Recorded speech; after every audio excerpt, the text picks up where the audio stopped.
एक समय की बात है, राजस्थान के एक प्राचीन गांव में एक पुराना किला था।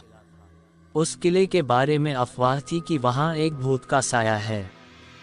गांव वाले कहते थे कि जब भी कोई उस किले में रात को जाता, वह कभी वापस नहीं आता।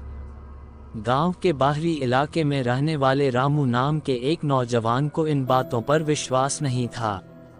उसने ठान ली कि वह इस रहस्य का पता लगाएगा। एक रात उसने हिम्मत करके किले की ओर कदम बढ़ाए। रामू ने किले के दरवाजे पर पहुंचकर देखा, वहां एक बूढ़ा चौकीदार बैठा था। चौकीदार ने उसे अंदर जाने से मना किया, लेकिन रामू ने उसकी एक न सुनी और अंदर चला गया। किले के अंदर का दृश्य बहुत ही भयानक था। जगह जगह जाले लगे हुए थे और एक अजीब सी ठंडक थी। रामू ने अपने हाथ में लालटेन ली और आगे बढ़ता गया।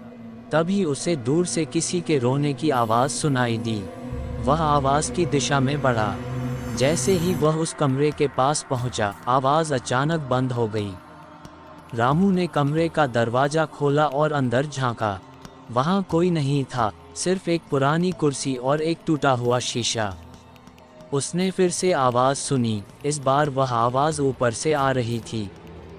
रामू ने सीढ़ियों की ओर रुख किया और ऊपर चढ़ने लगा। जैसे ही वह ऊपर पहुंचा, उसने देखा कि एक औरत की आत्मा वहां तैर रही थी। उस औरत की आत्मा ने रामू को देखा और उससे कहा, मैं इस किले की रानी थी। मेरी मृत्यु के बाद मेरी आत्मा यहाँ फंस गई है। मैं शांति चाहती हूँ। रामू ने उसे शांति दिलाने का वादा किया। रामू ने गांव के पंडित जी की मदद से एक यज्ञ किया और रानी की आत्मा को मोक्ष दिलाया। उस दिन के बाद से किले में कोई भूत नहीं दिखा और रामू गांव का हीरो बन गया। और ये थी रामू और किले के भूत की कहानी।